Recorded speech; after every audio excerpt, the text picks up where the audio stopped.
Hello, I'm Mario Bobino with KDO TV 13, and today I have the honor of interviewing a fellow classmate from Oakland High's graduating class of 1980, question mark. I won't give that away. Mr. Simmons, how you doing? Good. How you doing, Mario? Fine, thanks. Well, secondaries coach, so I mean that's an honor all within itself. But before we get off into this interview, because we got a lot of ties to go way back, Okay. I want your history as far as the Oakland public schools that you went to, Okay. all the way through college, up until the college that you graduated from. So don't leave out the JC, Okay. and then give us the state college. So start us from when you first started from the Oakland public schools. Okay. Wow. Shoot. You mean the first beginning, elementary school, Brandy Park. Yeah, there you go. Anything dealing with Oakland, bro. And then I went to Madison Junior High. What elementary? Brandy Park Elementary School. Okay. And then I went to Madison Junior High. And then kind of crossed Oakland a little bit. Was supposed to go to classmate, but wanted to go play at Oakland High. You know, at Oakland High Pride. Good school. From there, I went to Laney College for 2 years, and then went to Cal State Hayward. Graduated with a business degree, believe it or not. Did that for about 10 months as an internship, and decided that it wasn't a bad job, but I didn't have a love or passion for it. So I just decided that what do you want to do for 30 years of your life that you really don't mind going to work every day? So I just wanted to coach. You know, I'd been in football for a while, playing football in high school and college and stuff. So went back and got a master's in athletic administration. And then, I was a volunteer coach for years at Cal State Hayward. Then I went on to San Francisco State for 1 year.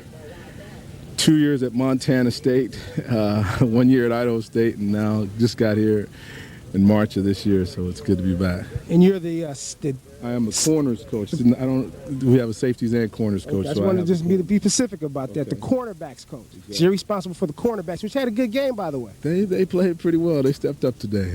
We knew they were going to throw the ball a lot, and we knew that 4 guys were going to play 4 corners, and overall, they played pretty well. I'm happy with them. They made me proud.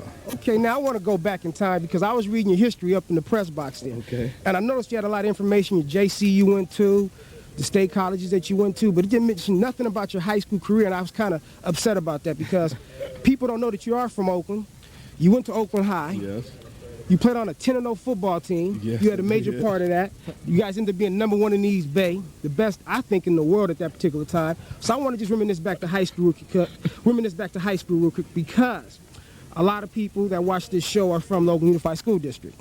So, I mean, I just want to give people a quick history about yourself because I did graduate with you. We are classmates. Okay. This man right here was an outstanding football player. Oh, yeah, he has a twin brother as well, so you may see somebody looks just like him. This is Alfred. His brother's name is Avery. He has a twin brother. In addition to that, I mean, this is interesting. You're a coach. That means you have to be kind of verbal, but you got it from Mo Shy back in high school. I mean, how did that come about, man? Like that was coming. Shoot. I think I just finally grew up a little bit more than anything, and then shoot, I mean, this is kind of my field, my stage. You know how some performers are. They could be quiet off the stage, and when they're on the stage, they're loud, and it's like it's a different person. So I guess that's kind of it for me. That kind of started in junior college, though, because my first year of junior college, Which was at Laney, right? You guys had a good season there too. At Laney College, the linebacker coach who's still there, Jay Uchiimi, told me one day.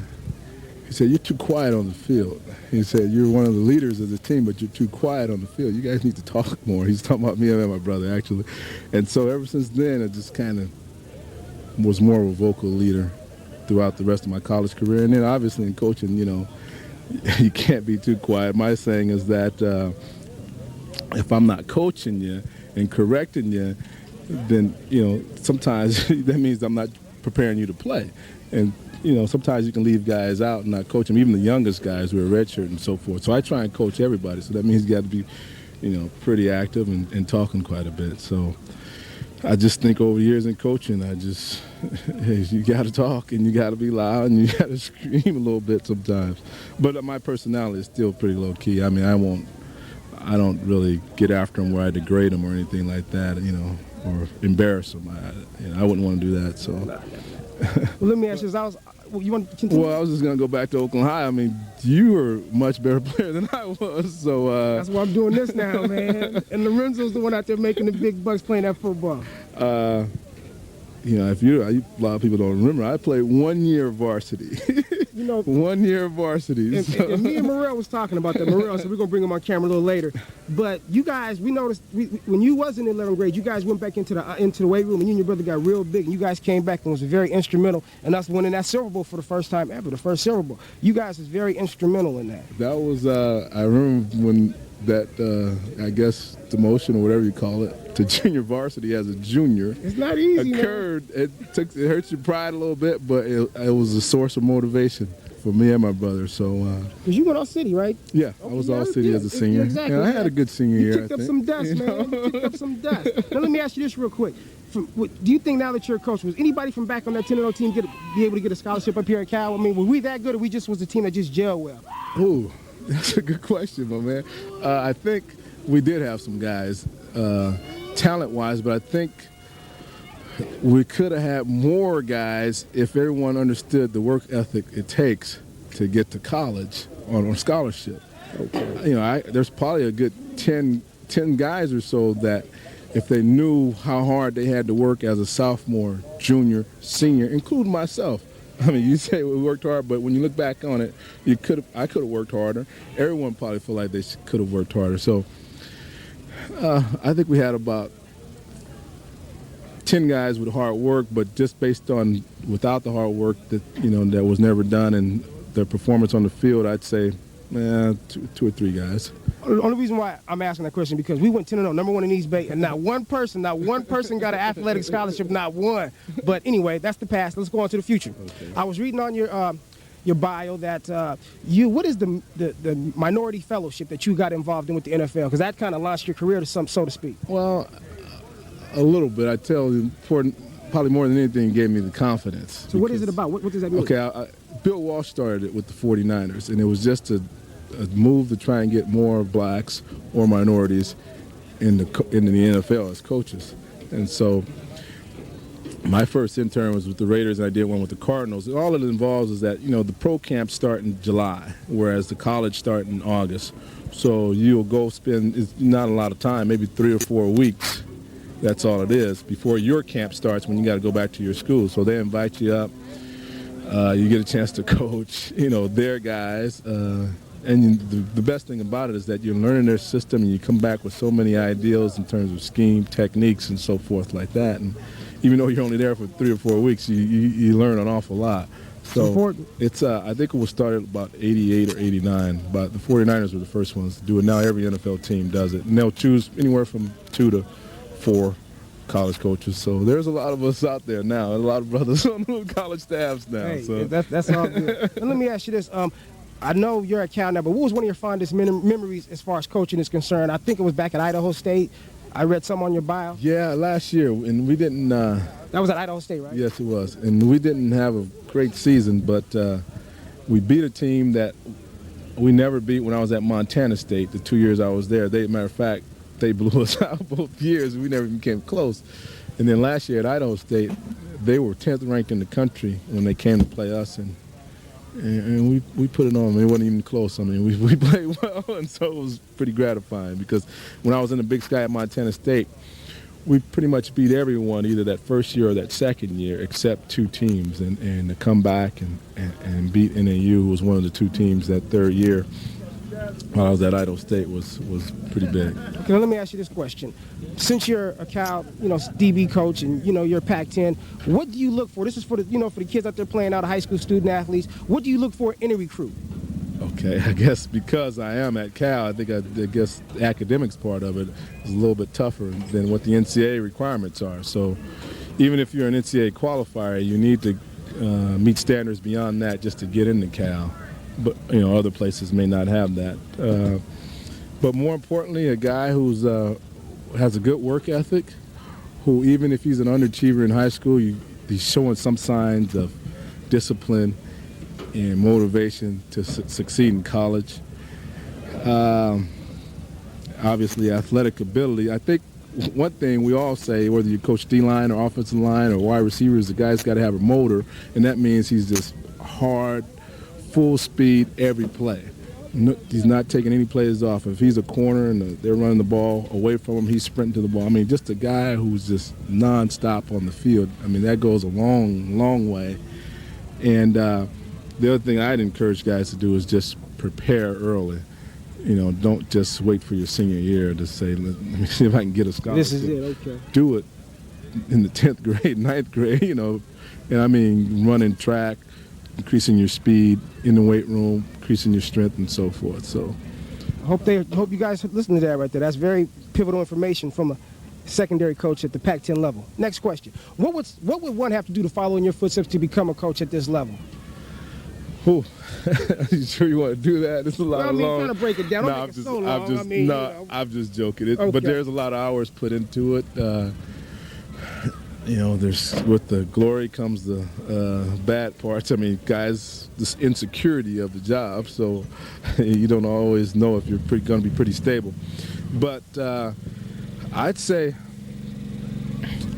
my start was at Cal State Hayward, and it's too bad those programs don't exist anymore because I got a lot of experience. I was a coordinator there and just had a wealth of experience in a program. Nobody ever saw me coach, never saw us play, but I was getting experience every year. So it's hard to just get in at this level right now. So if you could, volunteer even, if you really want to do it, volunteer at the local junior colleges, Division III schools or whatever, just to kind of get yourself started. And then probably the biggest advice I got, I used to attend 49er camps just as not as an intern coach, but just as a volunteer. And the guy's Ray Sherman, he's an offensive coordinator in the league. I can't remember who he's with now, but he told me one day, he said, if you want to get to Division I in the NFL, you can't be afraid to move, meaning, you got to be willing to travel a little bit because sometimes that's what it takes. So I'd say that, and perseverance, and because I've had young coaches, when I was at Idaho State and Montana State who were part-time, restricted earnings guys who were just ready to call it and get into another career. And one kid had a family, and they talk to you every once in a while and say, hey, I'm thinking about giving this up and doing something else. And I said, hey, man, if this is really what you want to do, if this is really what you want to do, stick with it. It'll all work out. Now, let me ask you this. Who influenced you to get into coaching? I know you kind of answered it earlier, but just remember, I kind of forgot, and I want to know again. Well, probably the most influential guy was Tim Turney, my head coach at Cal State Hayward. When I was playing my senior year of college, I know you remember that there was two other twins on the school at Oakland High, Gene and James. They talked to my brother and I about coming back to help at Oakland High when we finished playing. Right. And we said, okay, yeah, we would like to do that because we knew we were still going to be in school and wasn't going to be done with our degree. So went back and coached at Oakland High one year before I went to Cal State Hayward. And then, but it's funny because about a month after the Twins asked us to coach, the season was still about, late in the season, 9th, 10th game or whatever. Coach Turney, my head coach at Hayward, asked me to come back and coach. And I told him I've committed to Oakland High 1 year. I got to go back and support the blue and white. Yeah, that's right. Yeah. And I'd come back and join him the next year, and that's what I did. So, okay. But he was the one. He said, "Hey, I think you'd be a good coach."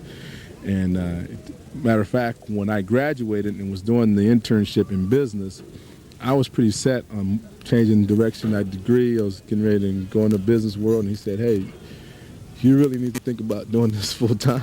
He's the one who kind of sat me down in our stadium, kind of like this, after practice. Everyone's gone home. We're sitting on the bench, and everyone's gone home. It's just me and Coach Turney, and we talked for a while. And he said, "Hey, yeah, I think you should stick with this." Now, let me ask you this. Now, I know you're a busy man, and this football's stressful and things of that nature, man, but I was reading in your bios, one of your favorite off-field activities is listening to music? Yeah. What type of music, man? Number one is jazz, but I kind of listen to a little bit of everything, to tell you the truth. But if you looked at my CD collection, it's mostly jazz. Yeah. So that's just to relax Yeah, you and whatnot. KBLX, KKSF, that style. Yeah. That sounds good. Now, I know you got a serious future as far as coaching is concerned, as far as the future goes on. Do you plan on becoming a head coach one day? Oh, man. I think about it sometimes, but sometimes I think, I don't know. I want to get, goal-wise, I do want to coach in the NFL. So I know realistically that would have to be as an assistant. But long-term wise, who knows? I think I wouldn't mind doing it. Okay. If you'd asked me that about 5 years ago, I said no way. But now I'm starting to change. That's good. Now let me ask you this. I want to kind of conclude the interview, but this is for the school district, the kids.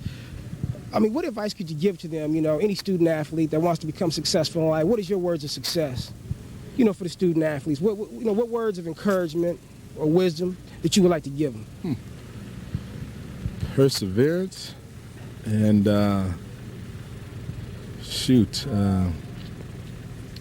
one thing I always kind of say, if you there's always an answer to your problems. I think you're gonna have some questions and some problems arise, and you need to think positively and think that, hey, I'm gonna get through this. Whether it's academics, home, environment, friends-wise, and stuff like that, football-wise, whatever. Just try and look at the positive side of it and say, hey, I can get this done. Just believe that you can, and just keep disciplined and mentally tough and persevere. So is there anything, like you would like to add just to, any of your old friends out there may be watching this interview that I may have left out? Sometimes I forget my questions. No, you hit it all pretty well, Mario. So I can't think of anything else. It's good to be back home, I guess. Okay. Well, Mr. Simmons, hey, continued success, Alfred. All right, I really appreciate this time for this interview. You just got out of the game. You guys played a good game today. You guys came in with the victory. Yeah. And your DBs performed well. Take it whatever way we can get it. So. Okay, man. Well, continued success, and hey, I'm proud of you, man. Right, everybody's proud of you, bro. All Okay, right, thanks a lot, man. All right, you too. All right. I'm Mario Bobino with KDOL TV 13 Sports. Take care.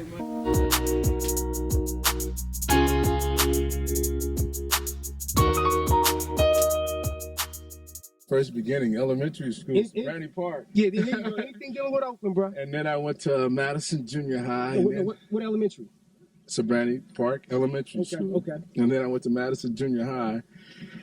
And then kind of crossed Oakland a little bit. I was supposed to go to Castlemont, but wanted to go play at Oakland High. Do you plan on becoming a head coach one day? Oh, man. I think about it sometimes, but sometimes I think, I don't know. I want to get, goal-wise, I do want to coach in the NFL. So I know realistically that would have to be as an assistant. Hello, viewers. I'm Mario Bobino. Welcome to a KDOL TV Sports presentation. Today I'm here with a classmate of mine, Alfred Simmons. How's it going? Good, Mario. It's good to see you, man. It's been a while, man. Now, this is Alfred Simmons from Cal Berkeley, the one that was on our sports forum. And let me give him your background because we go way back. He's from Oakland. He's a coach for the San Francisco 49ers now, but we ain't going to hold that against him. He's just doing what he got to do. Sabrante Elementary, Madison Junior High, and then Oakland High Wildcats. Right. So how's it going? It's going great. It's awesome, man. This is a great place to be. It's been a dream of mine all my life, and I'm excited. I'm excited about the players we have, and I'm excited about the coaches I get to work with. So it's a great feeling. Now, you're doing big things. Now, first I want to let my viewing audience know that you did graduate from college, Cal State Hayward. And you also went to Laney College. And then after you graduated from Cal State Hayward, you coached there for a minute. Then you got off into your coaching career at Idaho State, came back to Cal, then Oregon State, and then you moved all the way up you jumped from college to the pros. What was the experience like from college to the pro? I tell you what, both levels are fun. You learn a lot in college. I mean, you learn a lot about technique and schemes and the X and O part of it and stuff like that. And really it carries over to the pros. You're just dealing with, the top-notch athletes and the guys who are more focused on doing what you're asking them to do and more attentive, and because it's their job and they have more of a passion about it and ready to do their job. I talk with a lot of athletes that play high school football, and a lot of these guys think they can make it to the pros. But what I always try to stress to them is how important education is. Back when we was in high school, we both are, graduates of Oakland High. Let my viewing audience know exactly how important attending our classes were. Because if you attend class, that's going to give you the knowledge, and that's going to get you to the next level. Let my viewing audience know how important it is not to cut class and how important school is. Extremely important to go to class, and I wouldn't say that I was the greatest student, but I went to class all the time. And as equally as important is to stay in school. Whatever your motivation is to keep you in school, for me it was athletics. But whatever's going to keep you there, keep you attending. When I finished playing out of high school and graduating from high school, unfortunately I didn't get the athletic scholarship. I went to junior college at Laney College, did the Cal State Hayward. I got a bachelor's degree as well as a master's degree, but Laney College recruiting me kept me in school. And what also kept me in school was wanting to play football. So whatever the motivation is to keep you in school, you got to go to class, you got to go to school, and just whatever your dream is, stick with it. And let my viewing audience also know how important school is because of this particular fact I'm finna give you guys right here. When you get to the pro level, which you're at right now, there's a lot of studying involved. A lot of studying. And if you don't get the basics down, English, math, things of that nature, it's not going to help you when you get to this particular level right here. So let my viewing audience know, when you get to this level right here, how much studying is involved. Extremely, extremely. Because we're going to go through the playbook, but it's your job to read it in detail. I mean, every sentence, word for word, and understand, what's going on, what we're trying to do. And if you have any questions, make sure you ask your coaches. But we're not going to go through it page by page with the players. And then that's what's going to give you the advantage, because at this level, most guys are pretty equal talent-wise. So it's the guys who understands their assignment and makes the fewest mistakes, because there's as many good players as there is in this league. There's a lot of guys who can play in this league, but it's a numbers game. You can't carry 60, 70 guys. So there's guys who get released who will have the ability to play here. So you need to try to gain any advantage you can, and definitely stay in school, learn how to read and write, and study your playbook if you're a football player. Now, I want to take up too much more of your time. Two quick questions. One question is, by making it to this level, you're the defensive secondary coach. Corners coach. Yeah. So what is your responsibilities there? Similar to when I was at Cal. We split the secondary. We have a safeties coach and a cornerback coach. So that's what it is. It's really getting my guys as school and advanced technically as they can, and getting them prepared mentally, as well as in terms of understanding receivers and their moves, their splits, and what routes you might get from certain splits and so forth, and just studying the guys that they're going to be lining up face to face, on game day. Okay, now my last question is, I like to leave my viewing audience with words of wisdom. What words of encouragement can you leave? Upcoming football season is about to happen, school's about to start. What words of wisdom can you leave my viewing audience with? Like I said earlier, if you got a dream, stick with it. No matter how long it takes. There's a lot of people who go to college. I myself graduated in business and wasn't even sure if that's the route I wanted to go. But I stayed in school. I stayed on that track. Okay, so at least I had a degree. So it wasn't until after I graduated that I understood how much I missed football and that I wanted to stay involved with it. And so after that, I started from scratch as a volunteer coach. But my dream was to one day coach in the NFL. So whatever your dream is, I don't care. They'll never ask you, when did you graduate? How long did it took you to graduate? As long as you get the degree and stay on course for whatever career goal you may have. Okay, Alfred Simmons, you're a Class A guy, classmate of mine from Oakland High. Must continue success, and thanks for taking time out to do this interview, man. Appreciate it, Mario. It's great to see you, man, as always. All right. Thanks a lot. I'm Mario Bobino. This has been a KDOL Sports presentation. So long, everybody.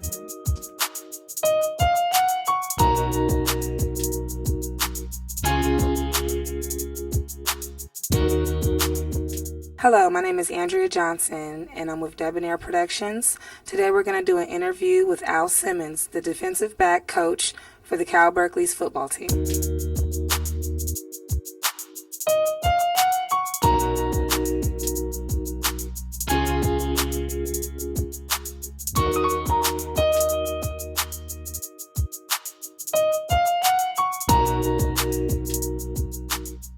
Hello, we're here with Al Simmons now, and before we go into the interview, I want to give you a little background about him. He went to Seberny Park Elementary School. He went to James Madison. He graduated from Oakland High. From there, he went to Laney Community College, and then he graduated from Cal State Hayward. Now, 11 years ago today, you're at Cal. Then you went from Cal to 49ers for 2 years, and then you went back to the Pac-10 at Arizona State. Now you're back here at Cal. What do you look for in a recruit?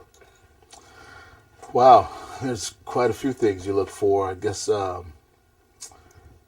it's in terms of the general football for every position. You want to see how physical a guy is, how tough he is, how it's instinctive, how instinctive he is, how fast, how quick, change of direction. Those are the physical things, and then you want to see if the guy has some awareness, plays with some intelligence, aggressiveness, and great effort.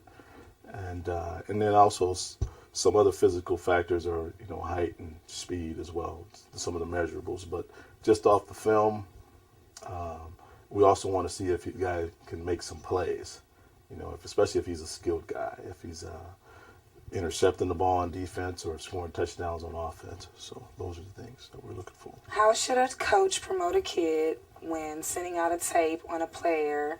And what I mean by that is, what do you look for specifically in that individual? Wow, some of those characteristics, we want to get film when he's a junior because the recruiting nowadays has advanced so much. There's guys that are even getting scholarship offers as sophomores if they're star varsity players. But most guys are getting recruited heavily as a junior if they're a Division I player. And we'd like to get film around this time, anywhere from January to May of his junior year. And then we get a chance to go out and not talk to him in person, but to basically physically look at him and make sure that the height and weight that we have on a data sheet or from the coach matches what we see, and see if the kid passes the eyeball test, basically. So, but we'd like to see a game film as well as highlights. If he plays on both sides of the ball, that just helps his chances. So, but we definitely will give him a long and thorough look, especially, the guys nowadays are popping up on websites, on recruiting, collegiate sports data materials and recruiting materials in terms of top prospects for the next class. We're getting that info. Matter of fact, we just got a book today of all the top guys in our areas that are 2010 graduates. So we're almost done with the 09 class already. So. Okay. Well, you got your degree and you're very well educated. So can you tell us how important education is to you? I think you always got to have something to fall back on if you're a college athlete.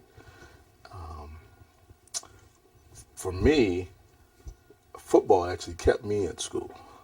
So I did not have the luxury of having a scholarship coming out of Oakland High School, so I went to Laney College. Could have very easily stopped going to school completely, but the education was important, and I wanted to continue playing even though I didn't have a scholarship. So I had a good time at 2 years playing at Laney.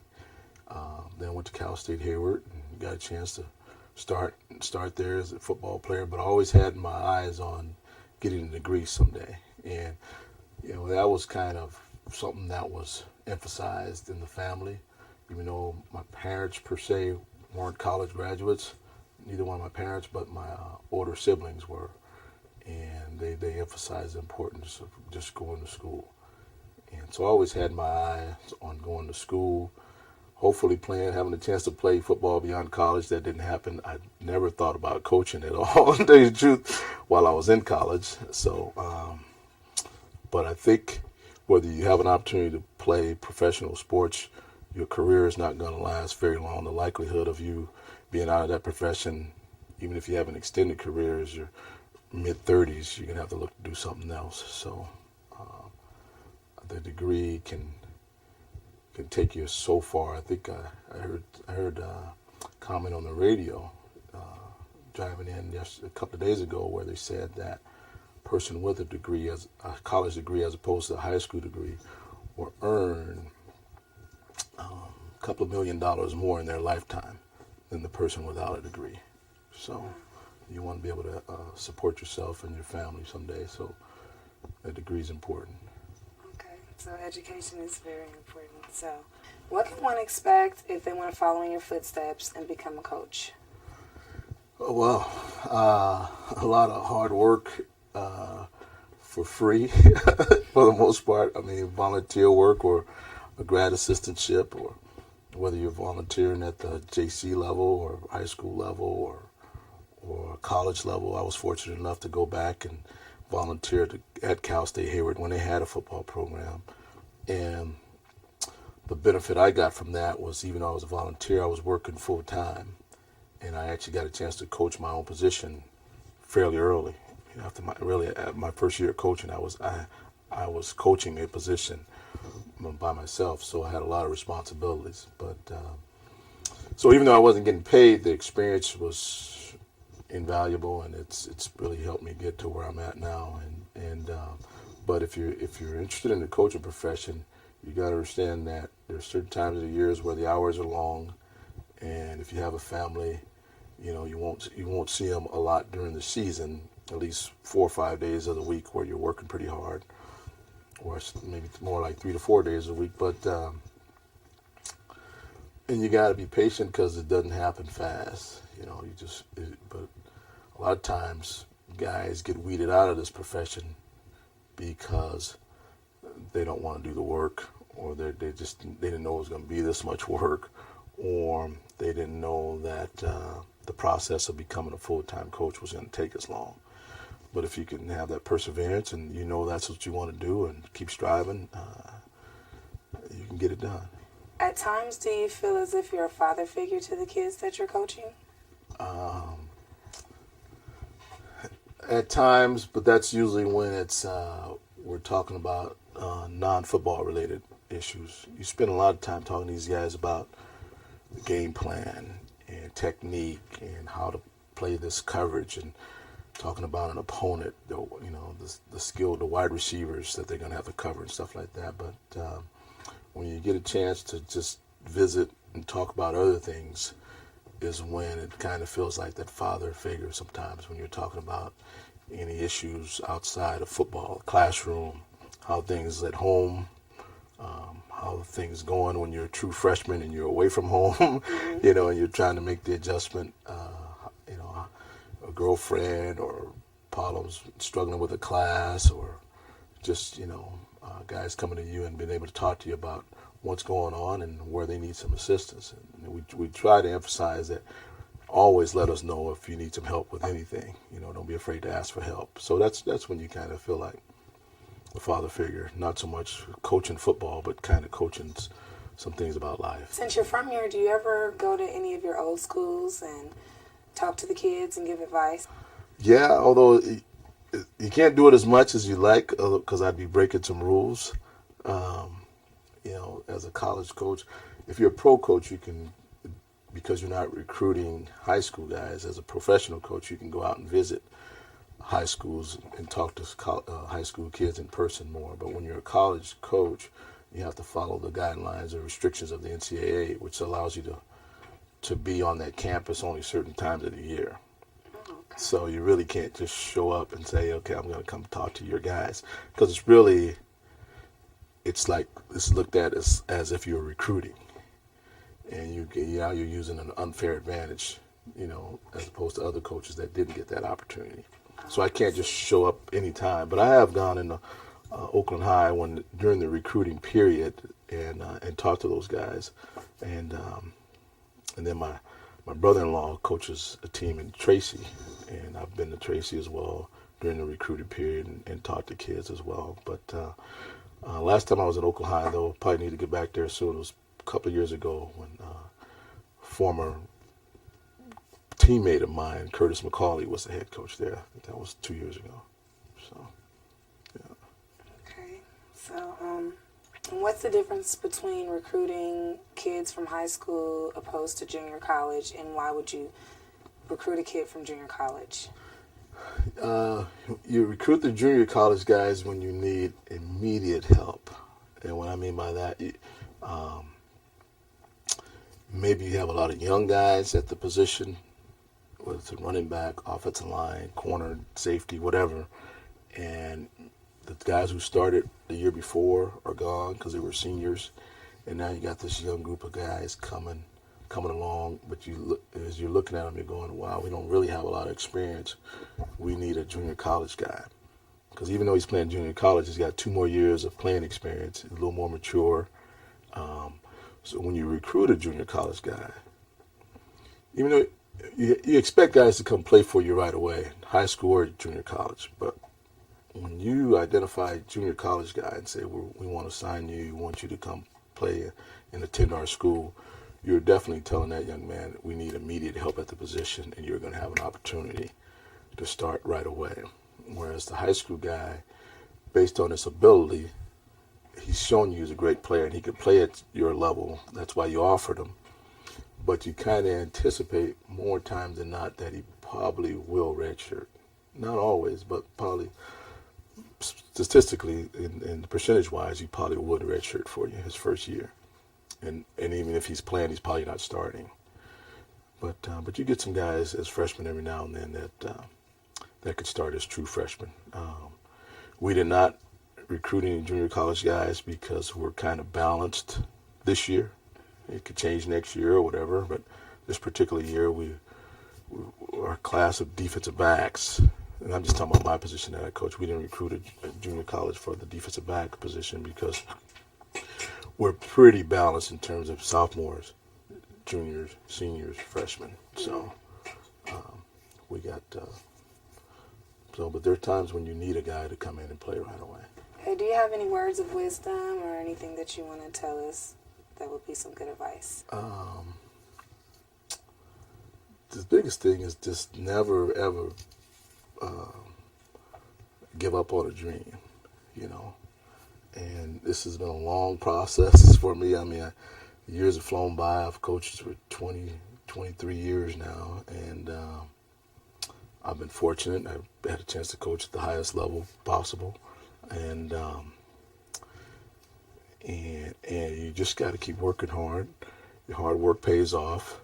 Don't try to take the shortcut. You know, just keep working your butt off, and you'll get noticed. I don't even think you have to, in this profession, really, you don't even have to self-promote yourself. You just do. The evidence will show on your players. And try to go out and learn as much as you can about your profession, whether it's coaching or any profession. Try to meet with people who know the profession and can give you some ideals and some experiences and some, maybe tricks of the trade, to help you improve. Because no matter, beyond persevering, you always got to feel like you can't, you got to be persistent in terms of learning. You can't ever feel comfortable where you're at. Right. You always got to try to learn more and gather more information. So the knowledge is key. And, just when you think you've coached long enough or been in your profession long enough and you've heard it all, now somebody tells you something else and you got another idea on how to help the people you work with get better. So it's crucial that you just get as much knowledge as you can and stay focused and for me, I always felt that way, but I gotta say, to now see an African American in the White House, you gotta believe that you can do anything. Yes. Because I didn't think it was gonna happen in my lifetime, personally, and it is. So you gotta believe that you can do anything. So that's the biggest thing. Those are my words of wisdom. Okay, well, thank you for your time, and I'm Andrea Johnson. So long.